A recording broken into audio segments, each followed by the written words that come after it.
जय श्री महाकाल। दोस्तों आशा करता हूँ कि आप सब लोग कुशल मंगल होंगे।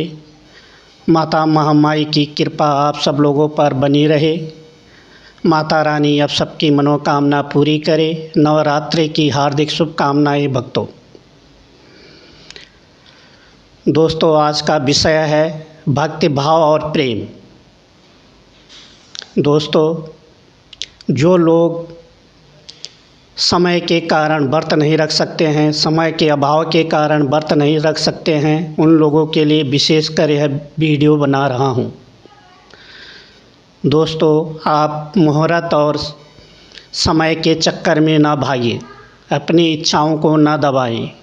अगर आपके मन में माँ के प्रति प्रेम भाव श्रद्धा और भक्ति है तो आप बिंदास होके अपना उपवास रखिए, माँ की सेवा कीजिए। साथियों कोई भी शक्ति प्रेम प्यार और भाव से चलती है। साथियों कुछ माताएं बहनें काम के चक्कर में व्यस्त होने के कारण उपवास नहीं रखती है, क्योंकि उनके पास इतना काम होता है कि वह उपवास के लिए पूजा पाठ का समय नहीं निकाल पाती। क्योंकि हर नारी शक्ति प्रातःकाल उठ के अपने काम में इतने व्यस्त हो जाती है कि सेवा करना चाहती है लेकिन कर नहीं पाती है। क्योंकि बच्चों को स्कूल भेजना, घर वालों को ड्यूटी पे भेजना, उनका टिफ़िन तैयार करना, तो आधे से ज़्यादा समय इसी में व्यतीत हो जाता है। तो मेरा सबसे अनुरोध है कि समय के और मुहूर्त के चक्कर में न भागे, क्योंकि हर शक्ति प्रेम भाव और श्रद्धा से चलती है। आप सबसे बड़ी सेवा तो यही करते हो कि जो पूरे घर को संभालते हो। दूसरा, मुहूर्त कोई भी हो सब शुभ होते हैं, केवल प्रेम श्रद्धा और भक्ति की ज़रूरत होती है। साथियों सर्वप्रथम जब आपका सारा काम निमट जाए उसके बाद माँ का स्थापना करें, माँ की सेवा करें, माँ के लिए जोत जलाएं, दीपक जलाएं। जितना आपसे बन पड़े उस हिसाब से आप सेवा कीजिए।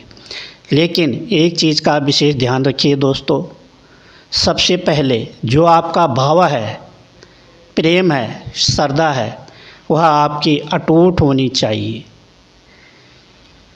जैसे माँ बच्चे से प्यार करती है और बच्चा माँ से प्यार करता है, वही भाव आपको शक्ति के लिए, माँ आदि शक्ति के लिए रखना है। जो भी आपको समय मिले उस समय में आप माँ का गुणगान कीजिए, माँ की जोत बत्ती कीजिए, माँ का पाठ कीजिए, दुर्गा सप्तशती का पाठ कीजिए। अगर आपके पास समय ना हो तो आप जोत जला के, धूप जला के, कलश बना के माँ की सेवा कर सकते हो। दोस्तों सर्वप्रथम दोस्तों एक चीज़ का विशेष ध्यान रखें, जब भी आप व्रत रखें तो अपने मन को एकदम शांत और साफ रखें। किसी भी प्रकार से किसी के ऊपर गुस्सा, गाली गलौज, इस तरीके के भाव मन में ना आने दें। अपने आप में इतना शक्ति और कंट्रोल रखें कि कोई कुछ भी कहे तो किसी की बात पे ध्यान न दें, ताकि आपका मन शांत रहे। और मन शांत जब रहेगा तो ऐटोमेटिक ही आपका ध्यान माँ की तरफ जाएगा, बाकी सेवा में लगा रहेगा। काम करते करते आप माँ का गुणगान कीजिए, कीर्तन गाइए, माँ की कीर्तन गुनगुनाइए, माँ के भजन गुनगुनाइए, माँ का नाम स्मरण करते रहिए। और संध्या होते ही जैसे ही आपको टाइम मिले वैसे ही माँ को भोग लगा के, जो भी आपसे बन पड़े भोग चढ़ा के माँ से आशीर्वाद लीजिए। अपनी मनोकामना माँ के आगे रखिए और अपने व्रत को पूर्णतः से माँ के चरणों में समर्पण कीजिए। दोस्तों अब बात आती है कि जो समय टाइम टेबल मुहूर्त के हिसाब से चलते हैं, तो यह उन लोगों के लिए है जिनके पास पूर्णतः समय हो।